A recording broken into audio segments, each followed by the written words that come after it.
Assalamualaikum warahmatullahi wabarakatuh. Terima kasih atas kesempatan telah diberikan kepada kami. Kami dari kelompok 3 yang beranggotakan 6 orang, yakni saya Afifah, Sipa Ami, Syaiful, Sepriani Indasari Sarifuddin, Aprila Langilebo, dan Juliati.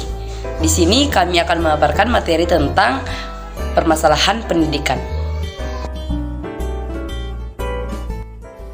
Baik, di sini saya akan menjelaskan materi mengenai permasalahan pokok pendidikan dan penanggulangannya.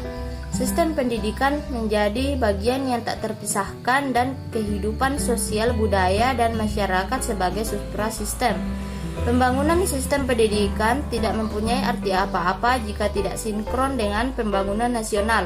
Kaitan erat antara bidang pendidikan sebagai sistem dengan sistem sosial budaya sebagai suprasistem tersebut, di mana sistem pendidikan menjadi bagiannya, menciptakan kondisi sedemikian rupa sehingga permasalahan intern dalam masalah pendidikan selalu ada kaitan dengan masalah-masalah di luar sistem pendidikan itu sendiri.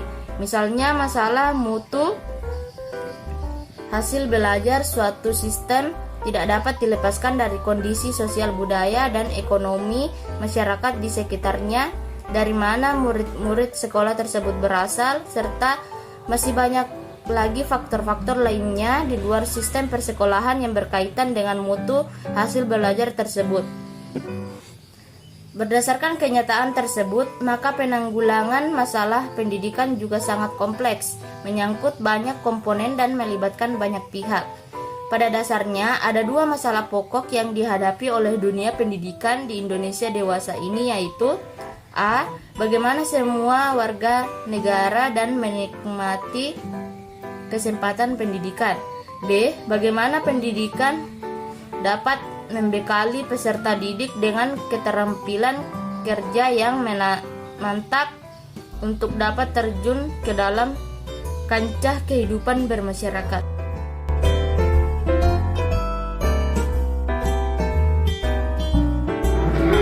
Baik, saya lanjut nomor 2. Jenis-jenis permasalahan pokok pendidikan. A. Masalah pemerataan pendidikan. Masalah pemerataan pendidikan adalah persoalan bagaimana sistem pendidikan dapat menyediakan kesempatan yang seluas-luasnya kepada seluruh warga negara untuk memperoleh pendidikan, sehingga pendidikan itu menjadi wahana bagi sumber daya manusia untuk menunjang pembangunan. Masalah pemerataan pendidikan timbul apabila masih banyak warga negara, khususnya anak usia sekolah, yang tidak dapat ditampung di dalam sistem atau lembaga pendidikan karena kurangnya fasilitas pendidikan yang tersedia.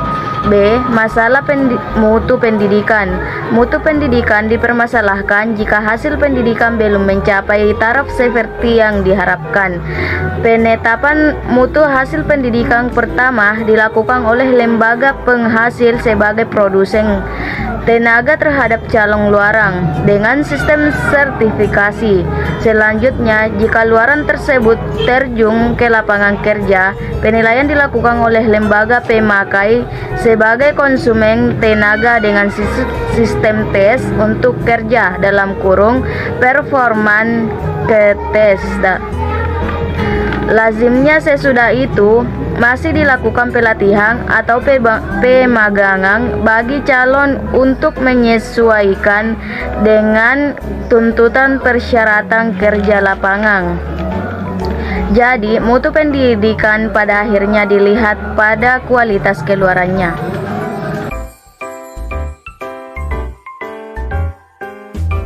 Yang ketiga, yaitu masalah efisiensi pendidikan. Dalam masalah efisiensi pendidikan mempersoalkan bagaimana suatu sistem pendidikan mendayagunakan sumber daya yang ada untuk mencapai tujuan pendidikan. Jika penggunaannya hemat dan tepat sasaran, dikatakan efisiensinya tinggi. Jika terjadi yang sebaliknya, efisiensinya berarti rendah. Beberapa masalah efisiensi pendidikan yang penting ialah Yang pertama, bagaimana tenaga kependidikan difungsikan. Yang kedua, bagaimana prasarana dan sarana pendidikan digunakan. Yang ketiga, bagaimana pendidikan diselenggarakan. Dan yang terakhir, masalah efisiensi dalam memfungsikan tenaga. Kemudian yang keempat yaitu masalah relevansi pendidikan. Telah dijelaskan bahwa tugas pendidikan ialah menyiapkan sumber daya manusia untuk pembangunan. Masalah relevansi pendidikan mencakup sejauh mana sistem pendidikan dapat menghasilkan luaran yang sesuai dengan kebutuhan pembangunan, yaitu masalah-masalah seperti yang digambarkan dalam rumusan tujuan pendidikan nasional. Luaran pendidikan diharapkan dapat mengisi semua sektor pembangunan yang beraneka ragam, seperti sektor produksi, jasa, dan lain sebagainya, baik dari segi jumlah maupun dari segi kualitas. Jika sistem pendidikan menghasilkan luaran yang dapat mengisi semua sektor pembangunan yang baik yang aktual maupun yang potensial dengan memenuhi kriteria yang dipersyaratkan oleh lapangan kerja, maka relevansi pendidikan dianggap tinggi. Sebenarnya, kriteria relevansi seperti yang dinyatakan tersebut cukup ideal jika dikaitkan dengan kondisi sistem, yaitu yang pertama, status lembaga pendidikan sendiri masih bermacam-macam kualitasnya. Yang kedua, sistem pendidikan tidak pernah menghasilkan luaran siap pakai, yang ada ialah siap kembang. Kemudian yang ketiga, peta kebutuhan tenaga kerja dengan persyaratannya yang dapat digunakan sebagai pedoman oleh lembaga-lembaga pendidikan untuk menyusun program yang tersedia.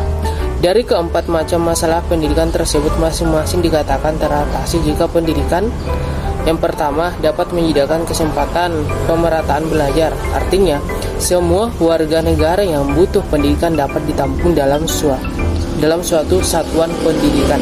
Yang kedua, dapat mencapai hasil yang bermutu. Artinya di sini perencanaan pemrosesan pendidikan dapat mencapai hasil sesuai dengan tujuan yang telah dirumuskan. Yang ketiga, dapat terlaksana secara efisien. Artinya pemrosesan pendidikan sesuai dengan rancangan dan tujuan. Yang terakhir yaitu produknya yang bermutu tersebut relevan. Artinya hasil pendidikan sesuai dengan kebutuhan masyarakat dan pembangunan.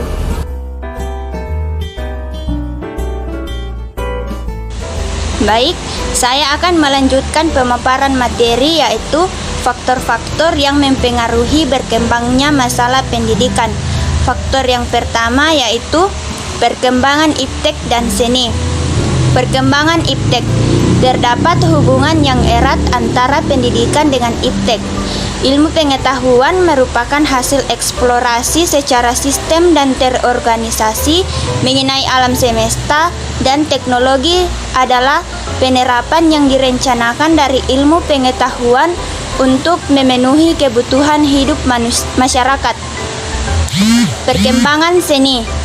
Kesenian merupakan aktivitas berkreasi manusia secara individu maupun kelompok yang menghasilkan sesuatu yang indah.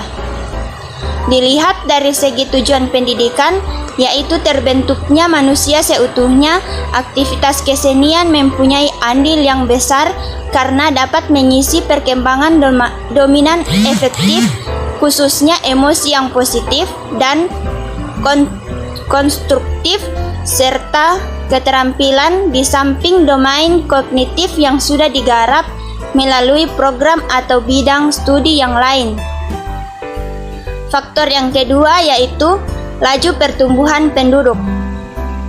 Laju pertumbuhan penduduk dibagi menjadi dua hal, yaitu pertambahan penduduk. Pertambahan penduduk adalah perubahan populasi sewaktu-waktu dan dapat dihitung sebagai perubahan dalam jumlah individu dalam sebuah populasi menggunakan per waktu unit untuk pengukuran. Pertambahan penduduk sendiri dipengaruhi oleh faktor kelahiran, kematian, dan migrasi. Dengan bertambahnya jumlah penduduk, maka penyediaan prasarana dan sarana pendidikan beserta komponen penunjang terselenggaranya pendidikan harus ditambah, dan ini berarti beban pembangunan nasional menjadi bertambah. Yang kedua, penyebaran penduduk. Penyebaran penduduk adalah penyebaran suatu penduduk dalam suatu wilayah ke wilayah yang lain disebabkan karena kepadatan, kekurangan lapangan kerja. Tujuan penyebaran penduduk adalah meningkatkan kesejahteraan rakyat, meratanya persebaran, menambah SDM atau sumber daya manusia di tempat yang banyak SDA atau sumber daya alam.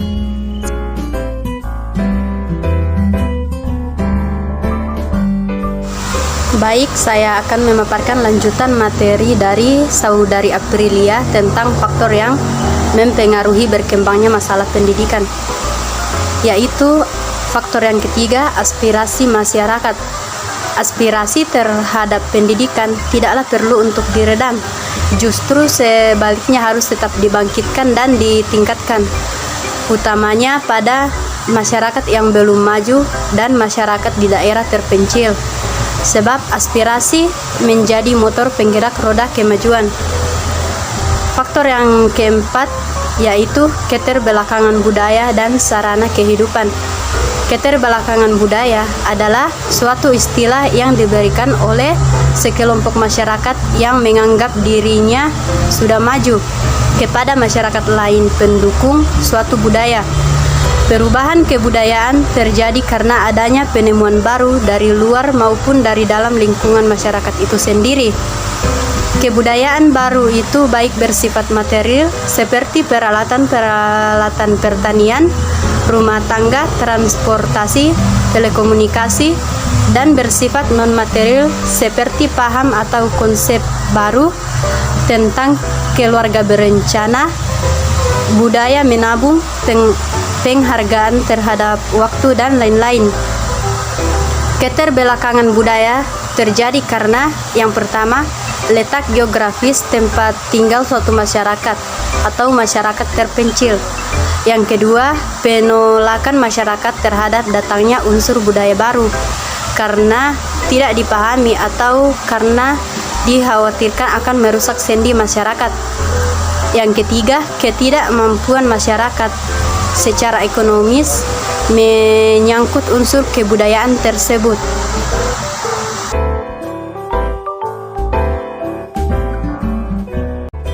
Permasalahan aktual pendidikan dan penanggulangannya. Ada beberapa permasalahan aktual pendidikan Indonesia. Yang pertama, masalah keutuhan pencapaian sasaran. Pada Undang-Undang Nomor 2 Tahun 1989 tentang Sistem Pendidikan Nasional Bab 2 Pasal 4 telah dinyatakan bahwa tujuan pendidikan nasional ialah mengembangkan manusia Indonesia seutuhnya. Kemudian dipertegas lagi di dalam GBHN Butir 2A dan B tentang arah dan tujuan pendidikan bahwa yang dimaksud dengan manusia utuh adalah manusia yang sehat jasmani dan rohani, manusia yang memiliki hubungan vertikal dengan Tuhan, horizontal dengan lingkungan dan masyarakat, dan konsentris dengan diri sendiri, yang berimbang dengan antara duniawi dan ukhrawi. Tetapi di dalam pelaksanaan pendidikan afektif belum ditangani semestinya. Kecenderungan mengarah kepada pengutamaan pengembangan aspek kognitif. Untuk itu banyak hambatan yang perlu dihadapi untuk mencapai sasaran secara utuh, seperti beban kurikulum sudah terlalu syarat, pendidikan afektif sulit diprogramkan secara eksplisit karena dianggap menjadi bagian dari kurikulum tersembunyi yang keterlaksanaannya sangat tergantung kepada kemahiran dan pengalaman guru. Kemudian pencapaian hasil pendidikan afektif memakan waktu sehingga memerlukan ketekunan dan kesabaran pendidik. Kemudian penilai hasil pendidik afektif tidak mudah. Kedua adalah masalah kurikulum. Masalah kurikulum meliputi masalah konsep dan masalah pelaksanaannya. Sumber masalahnya ialah bagaimana sistem pendidikan dapat membekali peserta didik untuk terjun ke lapangan kerja bagi yang tidak melanjutkan sekolah dan memberikan bekal dasar yang kuat untuk ke perguruan tinggi bagi mereka yang ingin lanjut. Ada beberapa masalah kurikulum. Yang pertama, kurikulum pendidikan di Indonesia terlalu kompleks. Jika dibandingkan dengan kurikulum pendidikan di negara maju, kurikulum yang dijalankan di Indonesia terlalu kompleks. Hal ini akan berakibat pada guru dan siswa. siswa akan terbebani dengan segudang materi yang harus dikuasainya, sehingga siswa harus berusaha keras untuk memahami dan mengejar materi yang sudah ditargetkan. Kedua, seringnya berganti nama. Kurikulum pendidikan Indonesia sering kali mengalami perubahan. Perubahan tersebut hanyalah sebatas perubahan nama semata, tanpa mengubah konsep kurikulum. Tentulah tidak akan ada dampak positif dari perubahan kurikulum pendidikan Indonesia.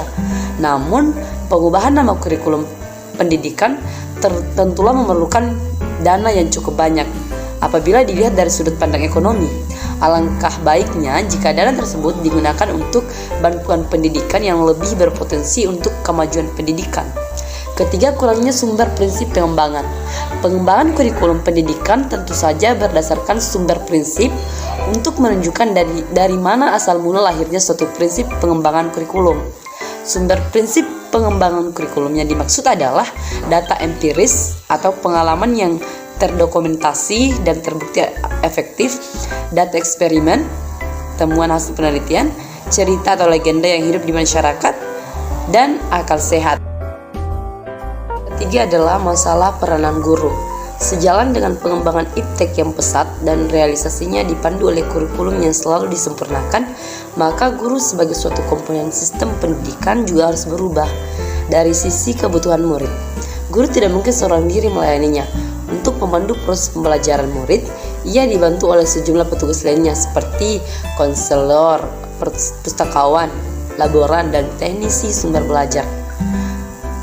Seorang guru diharapkan mampu mengelola proses pembelajaran, menunjukkan tujuan pembelajaran, mengorganisasikan kegiatan pembelajaran, mengkomunikasikan murid dengan berbagai sumber belajar, menyediakan dan memberikan kemudahan-kemudahan belajar, dan memberikan dorongan belajar. Apa adalah masalah pendidikan dasar 9 tahun?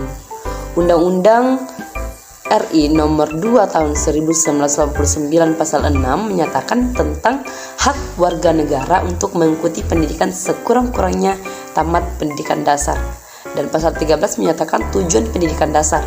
Kemudian PP nomor 28 tahun 1990 tentang pendidikan dasar pasal 2 menyatakan bahwa pendidikan dasar merupakan pendidikan 9 tahun, terdiri atas program pendidikan 6 tahun di SD dan program pendidikan 3 tahun di SLTP.